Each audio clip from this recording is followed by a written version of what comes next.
السلام عليكم. كسو دبادة يوتيوب كقلب لمي وانيغو اسد لكي waxaan halkan idinkugu hayaa qiso jacayl dhex martay wiil iyo gabar isku bartay aaladda Facebook in badan way isla soo xiriiri jireen waxayna ku wada sheekaysan jireen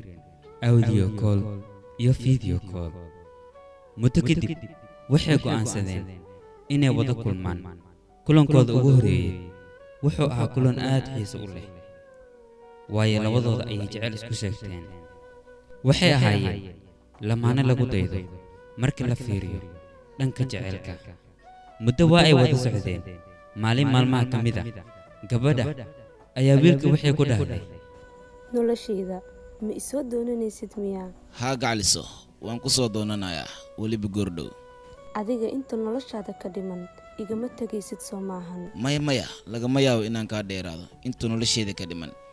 kaliya labadeena geeriid ayaana kala geen karto wiilka wuxuu rabay inuu gabadha soo doonto balse inta uusan soo doonin ayaa gabadha familkeeda ogaadeen gabadhooda inay wiil la socoto familka gabadha ayay u tageen waxayna ku dhaheen wiilkaas haddii aad ka hari weydo ama asiga uu ka hari waayo waan dilaynaa gabadha marka hadalkaas lagu dhahe isla markii wiilka ayay wacday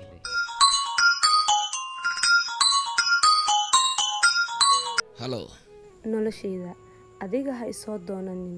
aniga waxaan rabaa labadeena inaan kala tagno maxaad ku hadlaysaa familkeena waxay ogaadeen arinteena waxayna igu dhaheen haddii aad ka hari weydo asigana uu ka hari waayo uga waan dilaynaa maya midaas lagama yaabo inay dhacdo soo xasuusada ka hor waxaan kugu dhahay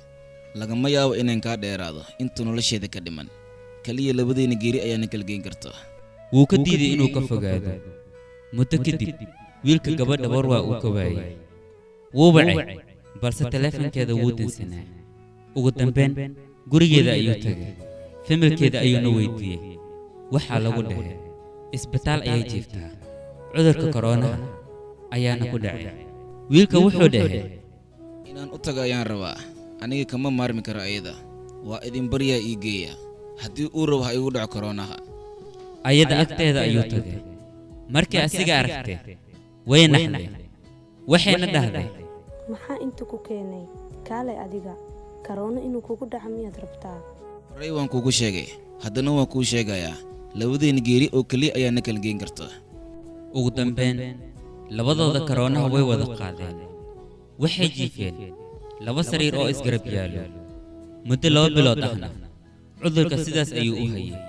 xitaa wiilka mar wuxuu ku dhawaaday inuu geeriyoodo weliba cudurka dartiisa si xun ayaana loo qabtay ugu dambeyn gabadhii way caafimaatay isbitaalkana waa laga soo saaray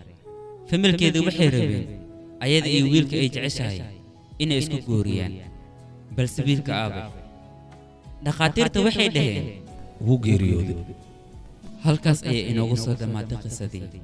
waadna ku mahadsantihiin la socoshada inta aad la socoteen qisadan bilowgeeda